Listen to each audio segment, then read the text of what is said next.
This ABC 15 News Update is sponsored by Sanderson Ford, America's best-selling Ford dealership.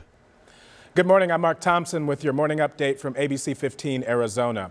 Around the world, massive protests from students and workers demanding action on climate change. And here in Arizona, hundreds marched from downtown Phoenix all the way to the state capitol yesterday, many of them demanding clean energy by 2020. The group says that they want the city of Phoenix to declare an emergency and change regulations to make our city a more environmentally conscious city. Many young people that we spoke with say that they already are working towards making a difference themselves.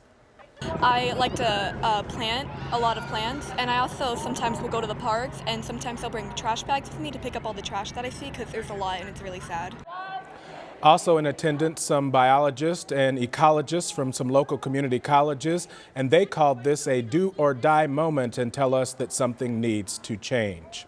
And we're getting brand new details into the death of Alyssa Romine at the Gilbert Riparian Preserve.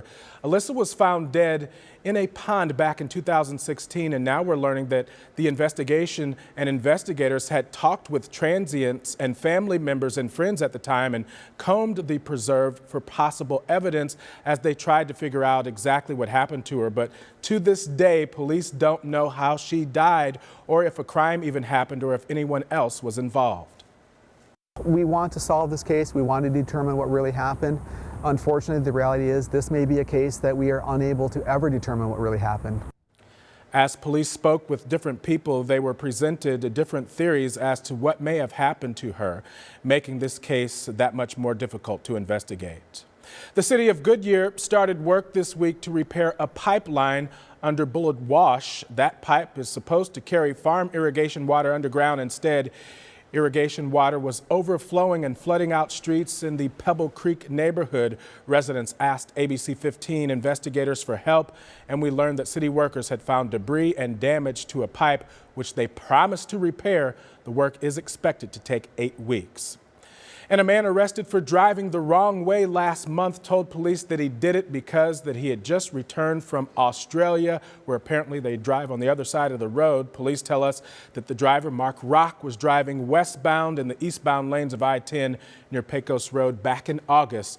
Officers didn't buy his explanation. He was arrested for aggravated DUI. From ABC 15. Your most accurate forecast. I'm Nohelani Graff with that most accurate forecast on your Saturday. A gorgeous start to the day, and it's going to stay nice all day long. Temperatures starting off in the upper 60s and low 70s and staying in the 70s through the 8 o'clock hour. By lunchtime, we do warm into the 90s, but we'll be slow to climb into the upper 90s. Today, we do top out at 97 degrees, and then we slowly start to cool down later this evening, back down into the 80s by 9 o'clock.